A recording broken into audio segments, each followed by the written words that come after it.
niba hari umuntu w'umugambanyi wa mbere wabayeho mu banyamakuru b'abagambanyi ba mbere babaho, Imana irakiza Theogene.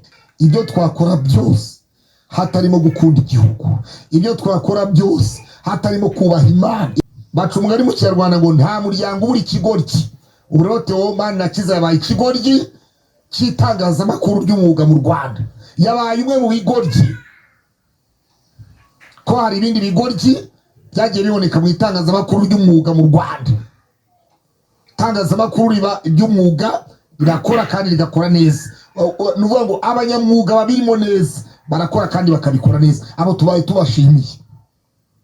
Ariko noneho muri wa muryango w'itangazamakuru wa RMC harimo n'ibigoryi. Bya bigoryi rero byagiye bivubukamo bigakora ibisabye igihugu, bagakora inkuru zisabye igihugu, zisabye ubuyobozi bw'igihugu, zituka abayobozi b'igihugu. Bene abo ngabo benshi muri bo, bamwe oya si benshi, bake muri bo mwagiye mubabona amaherezo yabo. Abandi nabo ni bene ba Manirakiza Theogene. Rero abantu benshi barambwira ngo wari ibyo utatubwira. Nababwiye ko ntabihari rwose, aribyo ntababwira, ntazigera nababwira, kubera ko aba bantu benshi hari abantu ngiye bagiye bangirira nabi babana ku giti cyabo, ariko nkamenya ababashyigikiye. Abantu bashyigikiye rero murashaka ko bababwira kuri kamera, ntabwo nshobora. Njye nsobanukiwe neza umubiri mu nshingano icyo kumuvuga bivuze. Yes. Ntabwo muvuga kuri kamera, ariko hari aho muvuga. Ni nayo mpamvu nagiye mbona komantere z'abantu ngo buriya ngo ugiye hanze ugiye kumena umuceri, ugiye kuvuga ngo n'akatavugwa, ugiye kuvuga ibi bya FPR, ugiye kuvuga ibi bya Perezida Kagame. Mutegereze kuzageza muhirye. Niba hari ishyano ribi rikomeye twahuye naryo, ni ukugira umuntu nka Claude kuri izi social media.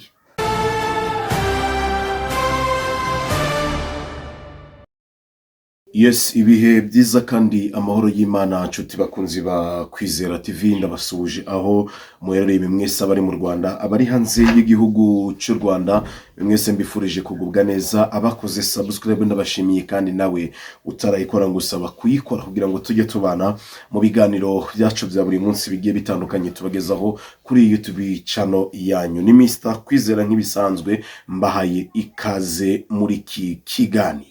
Ngira ngo ku munsi w'ejo twaganiriye ku nkuru y'umugabo witwa Theo cyangwa se Manirakiza Theogene wa Ukwezi TV, wamaze gutangaza ko yahunze, yavuye mu gihugu cy'u Rwanda, ahunze abantu bifuzaga kumugirira nabi bitewe n'inkuru yakoze, ariko abayikozeho nibanezezwa nibyo yatangarije muri icyo kiganiro. Ngira ngo nagerageje no kubumvisha bimwe mu byatumye uyu mugabo afata icyemezo cyangwa se byamugizeho ingaruka bikarangira afashe icyemezo cyo kuva mu gihugu cy'u Rwanda, aho avuga ko yahunze umuntu atahunze igihugu cyangwa se atahunze ubuyobozi bw'igihugu cy'u Rwanda, kuko nta kibazo na kimwe afitanye nabwo. Yewe anasobanura cyane avuga ko byinshi yakoraga yabishimirwaga n'inzego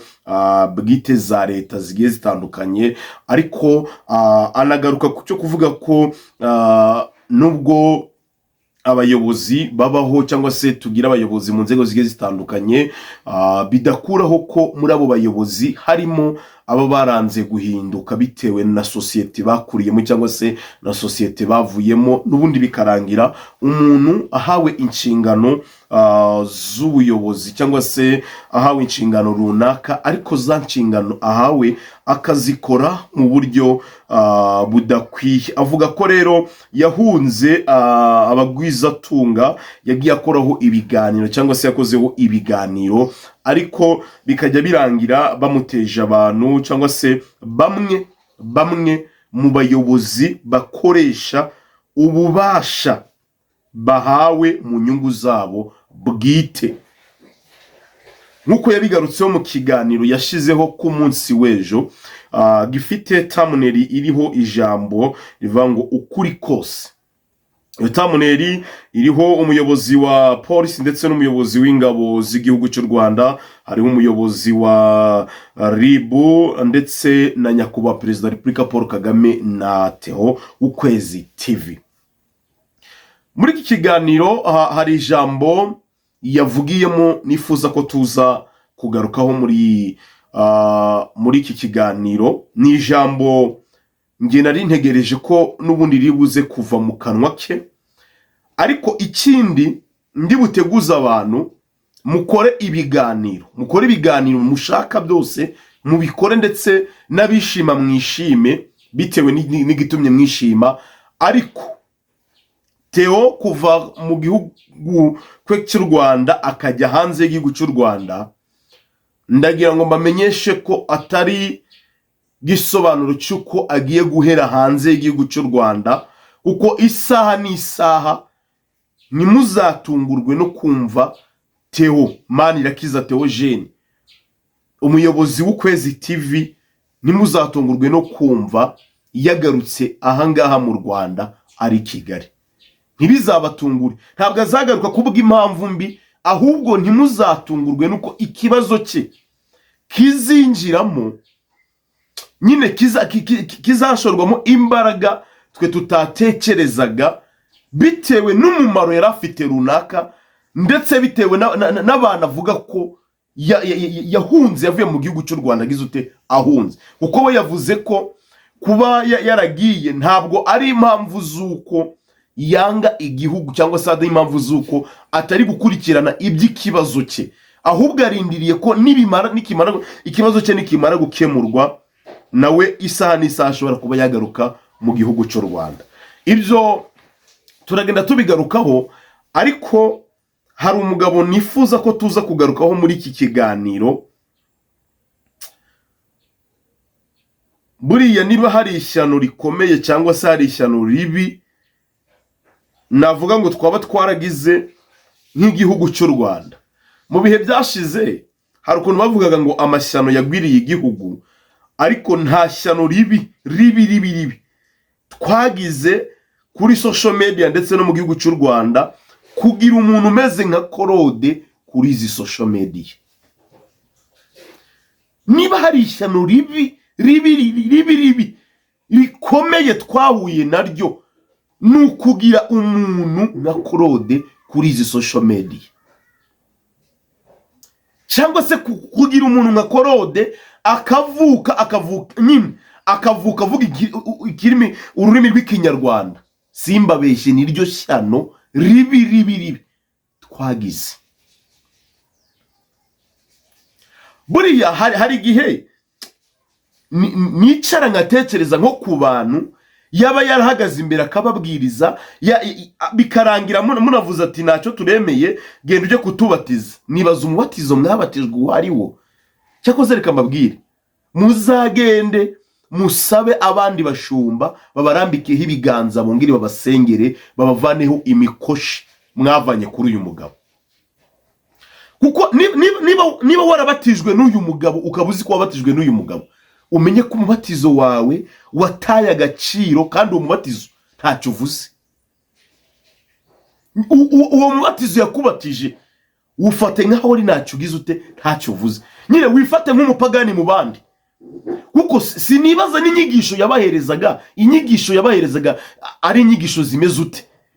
Kuko umuntu ubwe utaribwiriza, cyangwa se umuntu ubwe utariyigisha, ntabwo nemeza ko yakwigisha undi muntu ngo wa muntu amwigishe hinduke, kandi nawe ubwe ataribwiriza ngo yigishe. Nyine nawe ubwe abanze yiganirize, agira ibyo avuga ati ibingibi ndabiretse. None se icyambere cyo reka mbereke ko buri hari abantu tuba dufite, ariko abona abo bantu bameze nk'ishyano ryagwiririye abantu, nyine nta buryo mwabikiza. Uyu mugabo agerageza gukora uburyo bwose bushoboka ngo yigaragaze nk'umuntu nyine ukunze igihugu kurusha abandi, yigaragaze nk'umuntu nyine utagendera mu nzira zifutamye.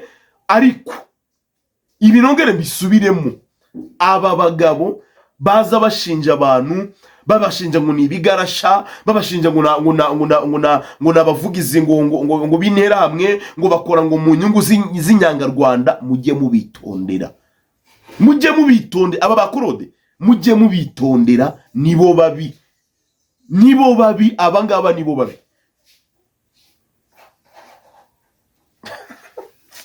Buriya hari igihe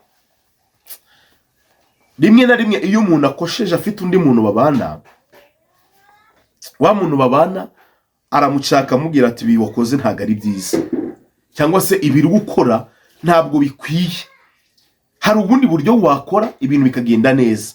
Ariko mbamuna n'umugore wa Korode ubwe nyine yari yakiriye. Hari igihe ubana n'umuntu ukavuga ati reka niyakire, uyu muntu uko ari niko azahora, ntacyo azahindukaho, n'abana bawe nyine bagakura bakubona uko nguko, bakavuga ati nyine umubyeyi wacu tumwakire, ingeso ye ntabwo iteze kuzahinduka, ni ya yindi, tumutunga uko agize ute uko ari.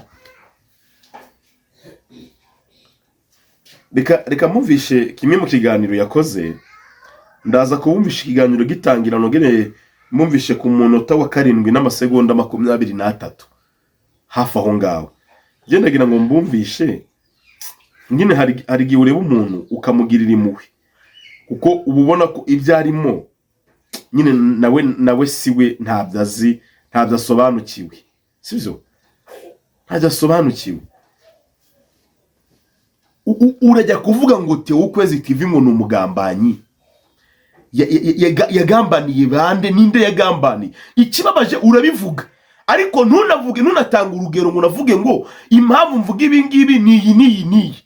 Wowe uraza ukicara kuri kamera gusa, ibikujemo byose ukabihurutura uko nguko nyine, ukabivuga uko nguko bije, ntubanze kubigenzura ngo uvuga ati se ndavuga ibihe ndareka ibihe.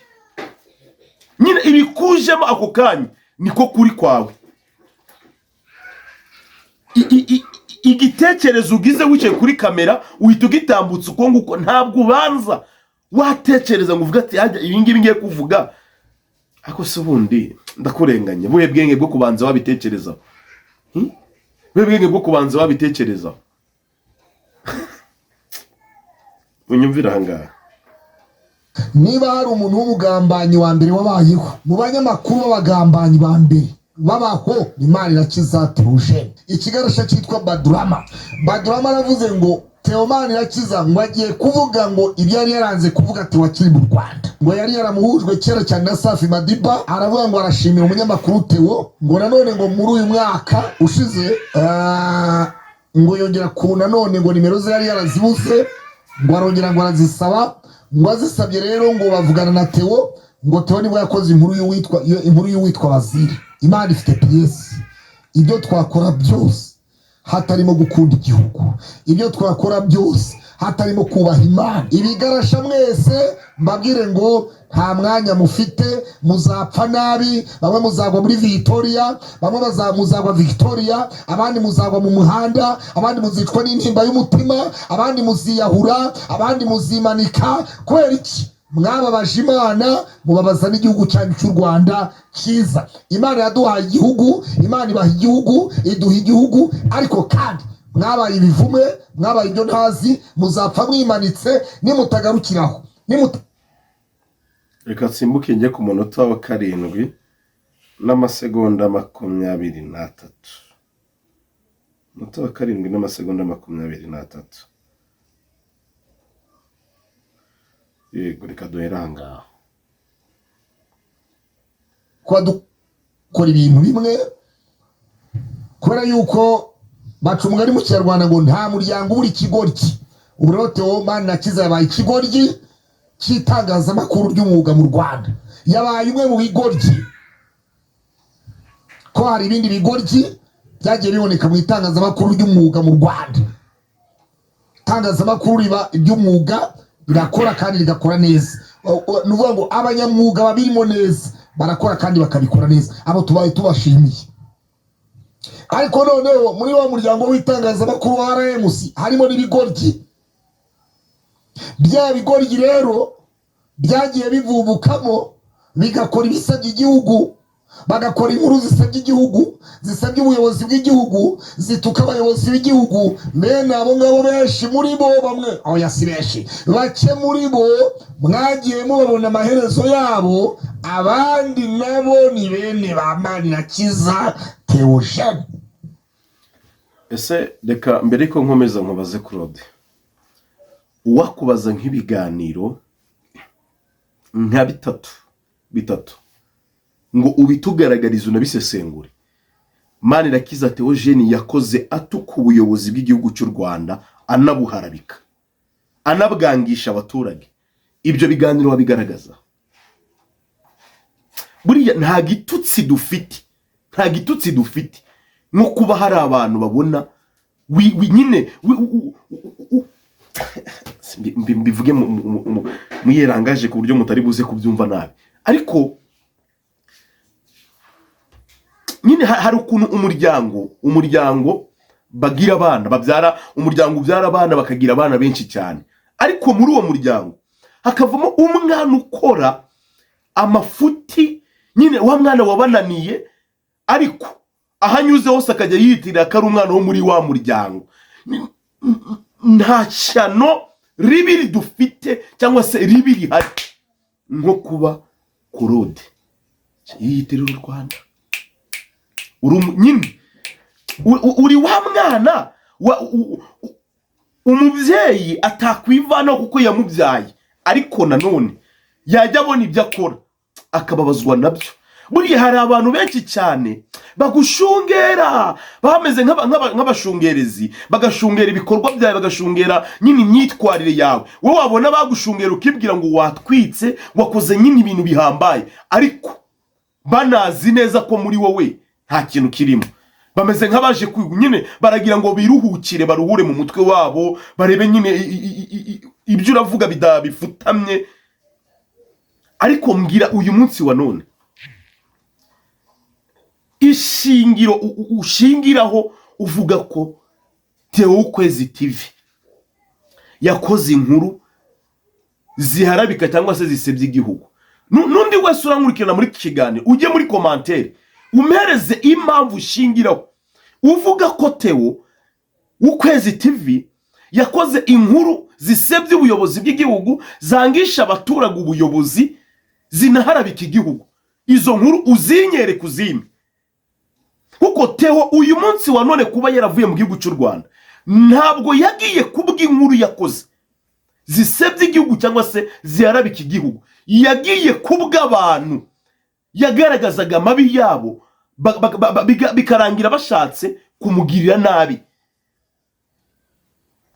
Aba rero ba Claude ahubwo nibo ngiye mfata nk'abanzi b'igihugu, kuko niba umuyobozi agiye guhabwa inshingano akarahira ku darapo ry'igihugu, akavuga ko ububasha hawe atazigera bukoresha mu nyungu ze bwite, ejo mu gitondo ugasanga nibyo ari gukora. Harya nyakubahwa perezida wa Repubulika Paul Kagame wamuhaye izo nshingano, azamenya ute ko wa muyobozi ari gukora amakosa? Azabimenya mu buhe buryo? Azabimenya ryari?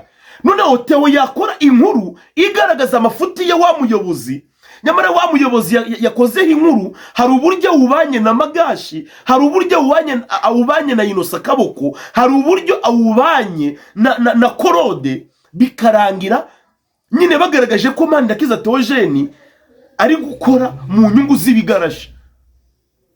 Ariko ndagira ngo nkubwire ngo wowe wamwise ikigarasha, usigara nyine umeze ndavuga ngiki, umeze nka ya nkunguru iri mu busa bakubitaho inkoni karangira gusa, ariko nta kintu gize ute, nta kintu kirimo. Ariko ya nkuru yakoze hari aho yageze bayihereza agaciro, ndetse banamushimira ko iyo nkuru yagize ute, yayikoze. Uyu munsi wa none kuba uri kwitereka kuri kamera kuvuga ngo Theo ni ikigoryi, nuko uwo wita ngo ni ikigoryi yakoze ibyo ubwenge bwawe butatekereza ko bishoboka. Yakoze ibyo wowe utakwicara ngo utekereze ngo uvuge ati nanjye nako nta nubwo wabishobora. Ntabwo wagendera mu murongo nk'uwo yagenderagamo ngo ugire ute ngo ubishobore. Icyo Theo Ukwezi TV azira ni kimwe kidahinduka, ni inkuru yagiye akora kuri aba bagabo b'abagwizatunga bakora amakosa, bagaragaza amakosa yabo bikarangira bashatse guhemukira wa muntu wagaragaje amafuti yabo, ariko byo byonyine niyo wakora inkuru magana ngahe kuri Theo Kwezi TV, icyambere cyo ntabwo ugiye kuba nkawe, nta nubwo uzaba nkawe, ikindi ntabwo ubuzima yarabayemo ugiye kububamo. Ese ubundi reka mbabaze, iyo murebye uyu mugabo ngo ni Claude Sebiradiyo, mubona muri we agira ndi umunyarwanda, gahunda ya leta ndi umunyarwanda, mubona Claude yigira muri we? Mubona yigira muri we? Abantu babaswe n'amacakubiri, ayi Nyiringabimana.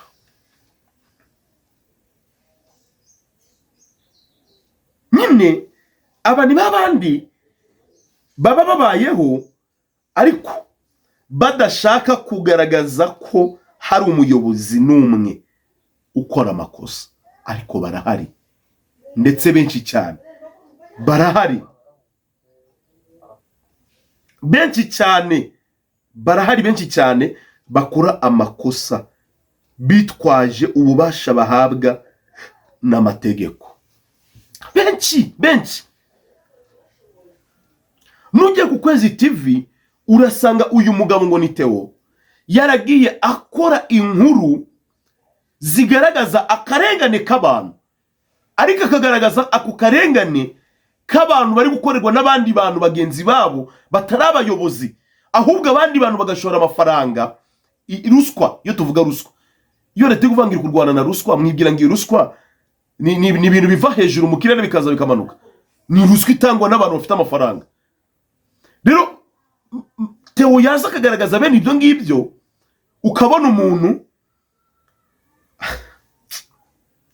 cyakoze wabyivugiye Sebiradiyo, wabyivugiye, nta muryango ubura ikigoryi pe, nta muryango ubura ikigoryi, nta muryango ubura ikigoryi, kandi nta n'igihugu kibura ibigoryi, ntacyo.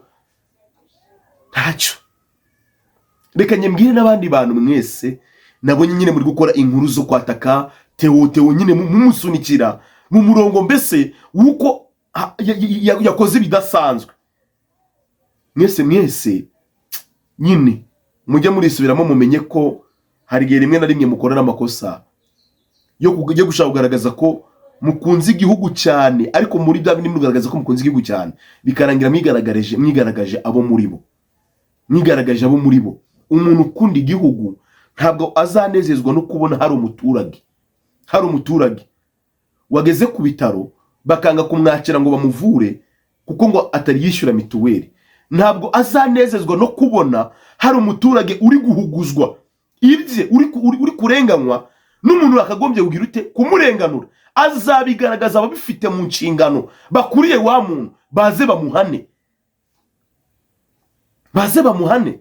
Tujye mwahira nkuru y'ura mugabo witwa ngo umupasiteri w'imusanze, Manirakiza Theo. Iyo atajya mwahiriya nkuru, uyu munsi wa none umugore wa uriya mugabo abagifunzwe, kandi afunzwe nta kintu ari kuzira gifatika, azira ko umugabo yatanze amafaranga bikarangira umugore bagize ute bamufunze, bamushiraho iterabwoba kugira ngo yemere ibyo umugabo ashaka ko yemera, nyamara umugore muri batumva kageneye kugira ute adakeneye kubyemera.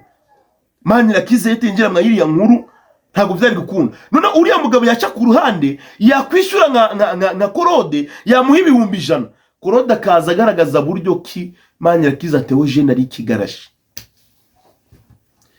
Ese ubundi muzarebe abantu bita abo bantu ngo ni bigarashe ni bande? Abo bantu ubundi bo ni bande? Kuko uyu munsi wa none niba Manirakiza Theo ari ikigarashi, Nkundineza Jean Paul ni ikigarashi, Karegeya Omar ni ikigarashi, Ndahiro Valence Papi nawe ni ikigarashi, yewe na Mutesi Scovia hari abamwita ikigarashi, ndetse bamwita banarengera bakamutuka ibitutsi nge ntasubiramo ngaha kuri kamera. Abo muzarebe ngo ni bande? abo bantu mujye mubanza mwareba ngo ni bande. Manirakiza Theo mu kiganiro yakoze we yabwiye abantu arababwira ngo abategereje ko nzatuka ubuyobozi bw'igihugu burangajwe imbere na nyakubahwa Perezida wa Repubulika Paul Kagame, musubize amerwe mwisaho, mutegereze muzarinda mupfa nta nibyo mubonye. Anibutse ibigarasha harimo n'ababadirama bakoze ibiganiro bameze nk'abari kumuhereza ikaze, abibutsa ko atari mu murongo umwe nabo, bishimiye nyine ngo yahunze, ababwira ko atiteze ataniteguye kuzajya mu murongo umwe nk'uwabo. Ibyarima bizi n'icyamuteye guhunga igihugu akizi, nako ntabwo yigeze anahunga igihugu, yahunze umuntu. We umuntu ni mubi, umuntu nitujya tugera ku muntu mujye mutinya umuntu. Umuntu ese reka njye mbahereze ingero zigiye zoroshye nyine za hafi. Umuntu ugenda akagura abakaguhaye ubutabera, akabagura, akaba aribo bakurenganya, wa muntu agahinduka umwere. Umuntu ufata bakoroda akababwira ati nge ndabishyura amafaranga ya naye, ariko mu Rwanda nuko inkuru Manirakiza Theo muzitesha agaciro ndetse mugaragaze ko ibyo ari gukora ari kubikora nk'inyangarwanda. Ese reba umuntu kugira ngo wemere ko umuntu ari mubi. Uyu Innocent ndi kuvuga Innocent Kaboko ni umuntu wamuhaye platform bwa mbere, wamwizaniye ni Manirakiza Theogene kuri YouTube, yamuhaye platform ngari, ariko uyu munsi wa none uwo muntu yahaye platform ni uri kumusebya namuharabika, ni uri kumwita ikigarasha, ni uri kumwita inyangarwanda. Aho ngaho ni utinyira umuntu sha. Abayobozi beza barahari nkuko n'abayobozi babi bagize ute bahari.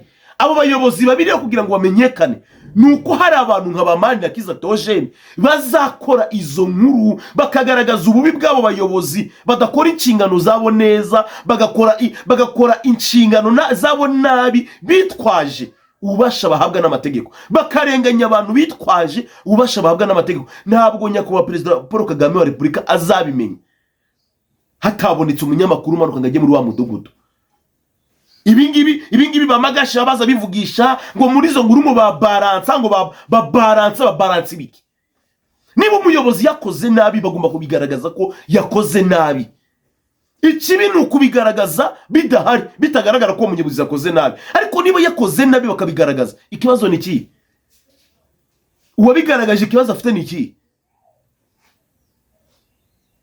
Ahubwo mwe banzi b'igihugu, mwe mushigikira ayo mafuti, mushigikira abo bagome bakoresha ububasha bahabwa n'amategeko, nyine mukabashigikira, mukabajya inyuma, mukabagaragaza nkabe nimwe banzi b'igihugu, nimwe babi. Buriya disi Korodarige bari bibiganira ari gukora akavuga ati si nk'iki kintu, ati nk'iki kintu cyavuye koko.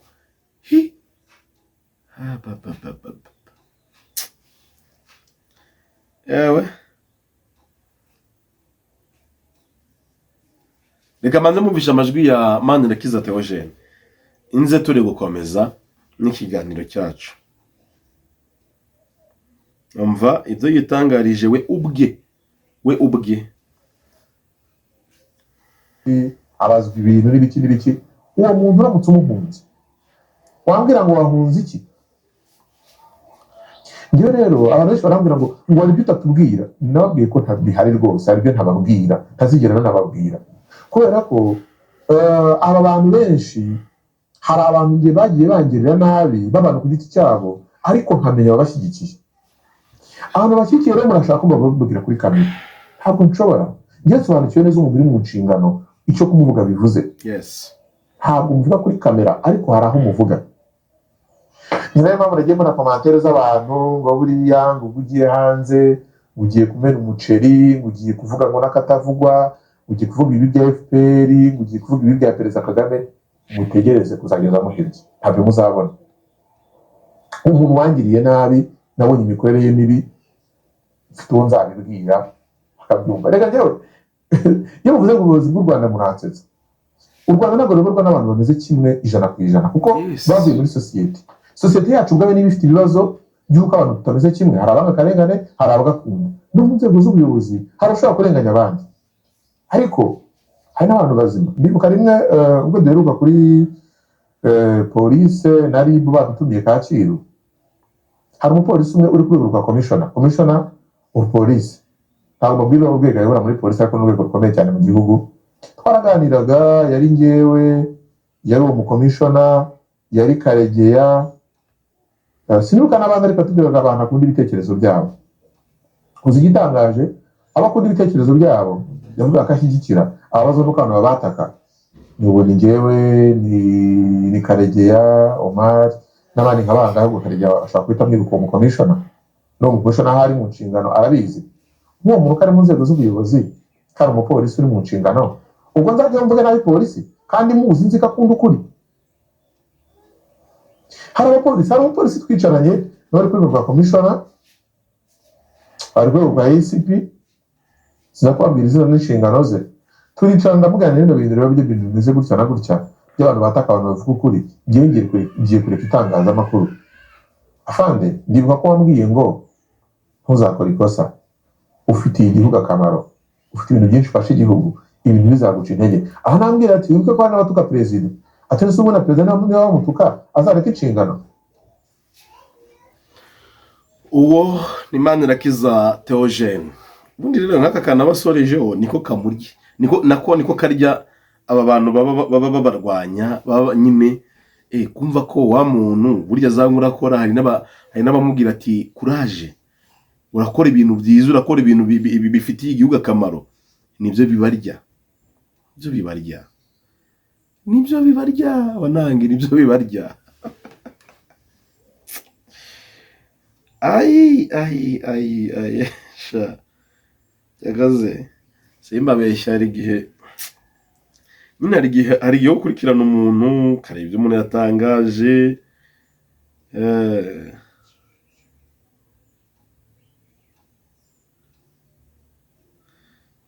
yakoze ngiye nyine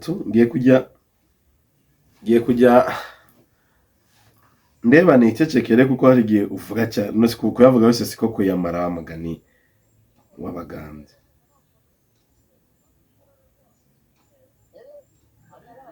Pe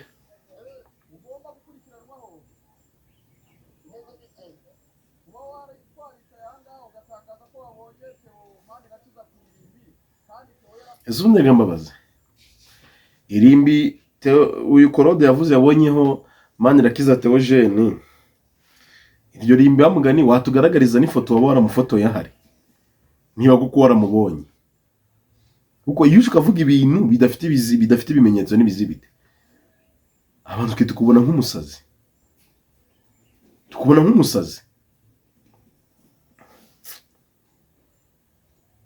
Yewe reka nibwira abantu mwese munkurikiranye, ntuzigere na rimwe wanga kuvuga ukuri kuko ufite umuntu uri gutinya runaka, kuko uwo muntu uri gutinya nawe afite ahandi hantu wamuripotinga bakamuryoza y'amakosa ari gukora. Ubundi nicyo bateho bazira. Nyine urumva niba urakora inkuru, ugakora inkuru iri bujye muri presidence, bakarinda babona guhamagara kubwa ya nkuru wakoze, ati bite kuri iyi nkuru ko twe dukeneye kumenya amakuru. Nose urumva umuntu nka Magasha ikindi azavuga ari iki? Umuntu umeze nka Magasha. Yewe nyine rigende abantu baza muri comment z'ibiganiro by'abantu, nkavuga abantu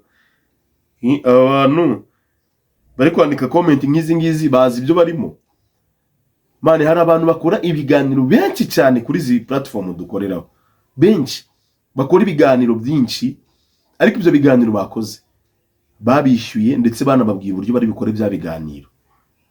Uwo kabona umuntu yicaye kuri kamera ukibwira ngo ari gukora nkawe, ariko ari gukora ku gitutu cy'amafaranga bagize ute bamuhaye bamwishyuye. Niyo mpamvu ngiye nta muntu uzanyishyura ngo nkore ibyo ntari kwiyumvamo. Awugira ngo ibyo ntari kwiyumvamo kuko wanyishyuye nibyo ndi gukora nabireka, ako kazi nagahagarika nkashaka ibindi nkora, none se wibwira ngo uyu munsi wa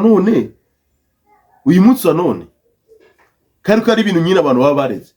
Wibwira ngo Claude watangaje ngo yabonye Manirakiza Theogene ku irimbi, ari ibintu birakurikiranwa. Wibwira ngo nawe ntibamukurikirana. Uzi impamvu navuga ngo bamukurikirana? Nge nshaka naza nkavuga buryo ki wari wadirinze na Manirakiza Theogene ko ari buvuge nako uri buvuge ko wamubonye ku irimbi, kumbi we ari muri process yo kuba yasohoka igihugu. Nge ndi mu bantu bavuga ko wamufashije kuyobya uburari, kuko niba arasoye inkuru uvuga ngo wamubonye ku irimbi atigeze ahagera atahakandagiye, uri mu bantu bamufashije kuba yasohoka igihugu. Ariko ibyo nta nubwo wabitekereza. Nyine hari igihe umuntu aza akavuga wowe ukamureba gusa akavuga ati nyine nta kundi, nyine gutekereza kwe nikora kungana ni hara nyine reka tumureke. Nyine umuntu akaba ari kuri YouTube we icyo ashaka ni ukubona yagize views 1000, nyine ari bwinjiza udufaranga. Ibyo kumubwira ngo yakoze ibintu bizima ibyo ntabwo bimureba. We aravuga ibya nyine ibyaguyeho byose abyahuranye abyahuranye uko bibonye.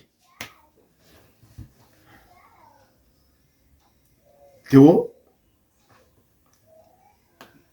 nongere mbisubiremo nge mbivuge nkomeje. Theo ni umunyamakuru mu buryo bumwe twaba twahombye nk'abanyarwanda, ariko igihugu kitahombye kuko n'ubundi azakomeza akora inkuru nubwo atazazikora nk'uko yazikoraga hano mu gihugu cy'u Rwanda, kuko ari hano mu Rwanda yigeraga no kuritera akajya kumenya ibyabaye, akajya kumenya wagwane. Ariko dutakaje umunyamakuru ukomeye.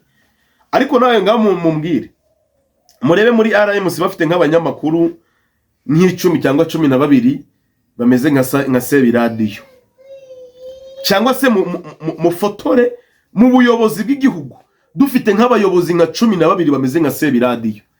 Yewe ga mbege gugungukira chakoze nyine Imana ireba ibizaguruka ikabicama ababakiri kare pe. Imana ireba ibizaguruka ikabicama ababakiri kare pe, simbabeye. So reka ngarukira aho ngaho ne gukomeza, kuko nuko abantu babivuga ntago kuvuga menshi siko kuyamara. Abo kumva mwumvise nyine, abo kumva mwumvise, kandi abo nashaka kubwira nyine bumvise ibyo nashaka kubabwira.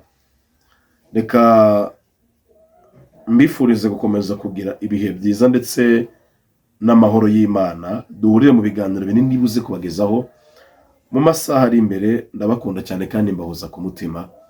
Shalom shalom.